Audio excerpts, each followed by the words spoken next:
8e point, 8e caractéristique de la culture ado, le groupe. Le groupe est un élément essentiel dans la vie de l'ado. Il éprouve le besoin de trouver un groupe et cherche à s'intégrer dans une tribu. Oui, l'ado est tribal.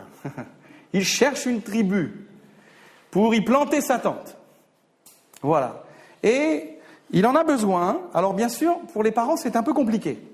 Parce qu'ils sont dans un âge où ils s'émancipent un peu. Et j'aurai l'occasion d'en parler dans un prochain coffret vidéo sur la psychologie de l'ado. Mais ils ont besoin, les ados, de s'émanciper, de couper un peu, vous voyez, le cordon ombilical. Et ils ont besoin de se construire au travers d'autres référents. Voilà pourquoi ils cherchent un groupe pour obtenir des réponses et mettre en place leurs propres valeurs. Voilà, alors des fois c'est difficile. Ils s'éloignent un peu des parents, pas complètement, mais un peu. Et ils sont plus attirés vers les copains et les copines que vers papa et maman. Alors c'est parfois la crise des parents. Voilà. Mais il faut comprendre que c'est nécessaire. Alors bien sûr, avec régulation, avec équilibre, mais il faut accepter cette réalité qu'ils ont besoin d'un groupe, qu'ils ont besoin d'amis. Quels sont ces groupes qu'ils peuvent fréquenter ? Ils sont nombreux. Des groupes sportifs, dans un club, par exemple. Et c'est très bon. Et c'est très bon. Pas le dimanche, bien sûr. Mais il est possible de faire de l'assu. Pendant des années, en tant qu'ado, j'ai fait l'assu. Les compétitions étaient le samedi. Bon, il peut arriver, des fois, que le dimanche, il y a un match ou deux. Mais attention, le dimanche, il faut le protéger, il faut le garder, c'est pour le Seigneur. Je ne veux pas être trop catégorique non plus. Mais je pense que les ados ont besoin de groupes sportifs. Il y a aussi des groupes intellectuels. Vous avez des ados, ils aiment travailler, ils se retrouvent. Ils bossent autour d'un livre. Ils font une petite présentation pour l'école. Et c'est des groupes scolaires qui se retrouvent et qui travaillent. Chaque ado trouve son groupe. Il y a des groupes plutôt babacool. Bon, là, c'est la fumette. Souvent, on se retrouve autour de la fumette. Pas idéal, mais certains ados trouvent un groupe comme ça. Il y a des groupes artistiques. Voyez ?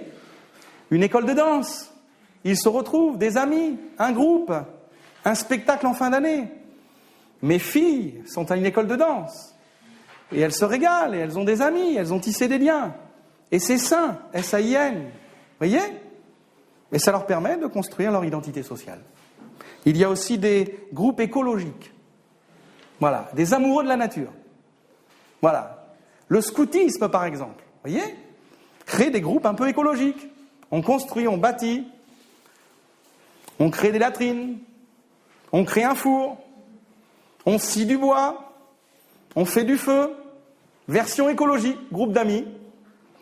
Il y a des groupes musicaux. Très importants, les groupes musicaux. Et nous encourageons les adolescents à aller au conservatoire, à faire de la musique et à se retrouver dans l'église pour faire des groupes musicaux. Mon propre fils, je l'aime beaucoup. Il est batteur et il s'est construit autour de la musique. Et un groupe s'est constitué avec lui, autour de lui, au travers de la musique. Et puis il y a des groupes aussi qui sont dans une dynamique un peu sexuelle. Ça existe. Des ados qui se retrouvent dans une dynamique un peu sensuelle. Et puis il y a des ados qui sont un peu timides, un peu timorés. Et pour eux, le grand groupe, ça ne leur correspond pas. Ils se retrouvent à 2 ou à 3, pas plus. Mais c'est aussi un groupe. Voilà. Les ados ont besoin du groupe. Alors pourquoi ont-ils besoin d'un groupe ? Eh bien, il y a 3 raisons majeures. Un désir d'émancipation familiale, j'en ai parlé, besoin de couper le cordon, besoin de quitter un peu le cocon familial, et puis d'expérimenter des nouveaux amis et établir des nouvelles valeurs avec d'autres gens. Il y a aussi le désir d'autonomie. Ils éprouvent le besoin de plus de liberté. Ils veulent être plus libres de leurs mouvements, et c'est normal, ils préparent leur vie sociale, ils préparent leur vie professionnelle. Et ils commencent à avoir un peu plus de liberté. Et nous devons accepter qu'ils aient un peu plus de liberté. Donc, il y a un désir d'autonomie. Et c'est la construction normale dans la vie de l'adolescent. Et puis, il y a aussi un grand désir de construction sociale. Ils ont besoin d'apprendre à gérer leurs relations humaines. Voyez ? Et on apprend les relations humaines pas uniquement avec papa et maman. On apprend les relations humaines avec son professeur. On apprend à le respecter. On apprend à prendre la parole dans un groupe. C'est ça aussi les relations humaines, vous comprenez? On apprend à défendre ses opinions. Voilà, et ça aussi, ça s'établit dans un groupe. On apprend à construire ces relations sociales au travers d'un groupe. Maintenant, une grande question se pose, et j'arrive au bout de ce topo. Merci d'avoir été patient avec moi. Comment gérer les sorties? Grande question. Alors, l'ado a besoin de sortir, un petit peu. On ne peut pas le cloîtrer à la maison, le bloquer. Déjà, il a une grande énergie, il a besoin de la déployer. Voilà, donc ne serait-ce que ça, si vous le gardez trop à la maison, il va vous renverser les tableaux. Il va vous démonter la chambre. Donc sortir un peu est nécessaire, vous voyez? Comment gérer les sorties? Alors je dirais ne pas leur donner d'abord une totale latitude. Ça peut être dangereux, ça peut leur donner un sentiment de toute puissance, et après quand on veut réguler, on n'y arrive plus. Et je pense qu'il faut donner une latitude progressive. Vous voyez, un ado de 13 ans, il sort moins qu'un ado de 17 ans. Les choses se font en progression. Vous voyez, les choses se font par étapes. C'est une construction, l'autonomie, la liberté. Et on établit des rapports de confiance. Je te laisse sortir, est-ce que ça se passe bien? Oui. On essaye encore, ça se passe bien. On continue, ça se passe mal. On régule un peu. Vous voyez, je crois que c'est une construction qui est progressive. Où, selon leur âge, eh bien, on les laisse progressivement sortir, mais on peut dire oui, on peut dire non. Voilà. Ils n'ont pas une totale latitude. Il faut, bien évidemment, connaître leur fréquentation. Parfois, on ne sait pas à qui on a affaire. Et parfois, il peut s'agir de copains, de copines qui ne sont pas de bonne influence. Donc, il est important que les encadrants, les parents particulièrement, apprennent à connaître leurs amis. Alors, par exemple, faire connaissance avec les parents du copain. Ça en dit long. À la sortie de l'école, discuter avec les parents, vous voyez un peu quelles sont leurs valeurs éducatives, et ça vous donnera un peu une idée de quel type d'ado il s'agit. Discutez avec les copains de l'ado, parlez avec eux. Par exemple, dans une sortie, faites-les venir à la maison, un petit repas, une raclette. Ça permet de les connaître, et ça permet de savoir à qui on a affaire. Il faut savoir exactement quel genre d'amis l'ado fréquente. On peut aussi aller voir les professeurs et les interroger un peu. Tout ça avec finesse, sans que l'ado soit pleinement conscient de cette réalité. On s'inquiète pour eux, on veut qu'ils sortent. On a envie qu'ils aient de l'autonomie, de la liberté. Mais on a envie de veiller avec qui ils sortent. Donc voilà, il nous faut un peu mener l'enquête, discrètement. Je dirais aussi qu'il faut définir clairement les fréquentations.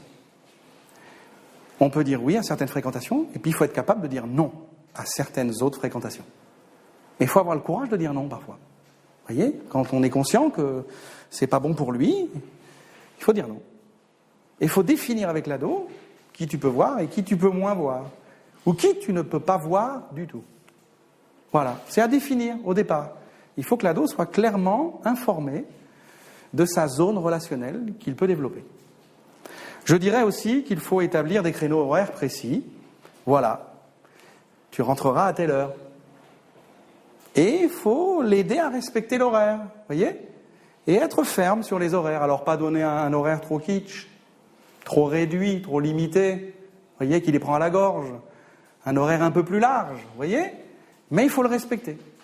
Et ça leur apprend, voyez, à bien gérer leur sortie, avec équilibre, en fonction de règles, et ils se construisent. Voilà, dans une dynamique d'autonomie et d'émancipation, mais une bonne. Je dirais qu'il faut aussi fixer des lieux précis. Il arrive très souvent que les ados commencent à un endroit que vous aviez déterminé avec lui, et puis entre-temps, ils rencontrent un groupe et ils terminent à un autre endroit. Ça arrive régulièrement, ça. Donc fixez des lieux précis. Si c'est la plage, c'est la plage. C'est pas la boîte de nuit. Vous comprenez ce que je veux dire? Il faut fixer des lieux précis et s'y tenir. Voilà, un cadre. Et puis je crois qu'il faut que l'ado prévienne en cas de modification. Il peut y avoir des modifications, ça peut arriver. Et dans ce cas-là, grâce au téléphone portable, il peut appeler, téléphoner et dire que le programme a changé.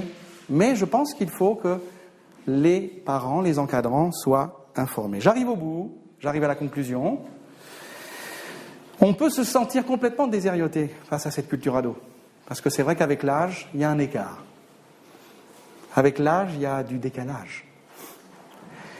Et donc, il faut crier à Dieu pour rester à la page et demander au Seigneur tout son amour, toute sa patience pour les accompagner et les aider. Il faut s'intéresser à lui. Il faut un peu rentrer dans sa culture. Il ne faut pas jouer l'ado. Il vous rira au nez pour rester un adulte. Mais il faut le rejoindre un peu pour l'aider, le réguler, lui donner la bonne cadence. Et je crois qu'on a besoin de toute la grâce de Dieu. Aujourd'hui, la culture ado est en train d'exploser. Les ados s'émancipent d'une mauvaise manière. Et nous avons besoin plus que jamais de crier à Dieu. Et je crois que le salut de nos ados ne passe plus seulement par l'éducation que nous leur donnons, mais je crois que le salut de nos ados aujourd'hui passe par la prière, par le jeûne et prière. Il y a 20 ans, 30 ans, une bonne éducation suffisait, plus aujourd'hui. Même avec une bonne éducation, même avec des parents modèles, même avec un papa et un maman spirituels, ça ne suffit pas, l'éducation. Il faut crier à Dieu pour qu'il soit gardé et protégé. Et pour que finalement un jour il vienne au pied de la croix et qu'il se donne au Seigneur. Voilà, merci pour votre écoute. Dieu vous bénisse. À bientôt. Au revoir.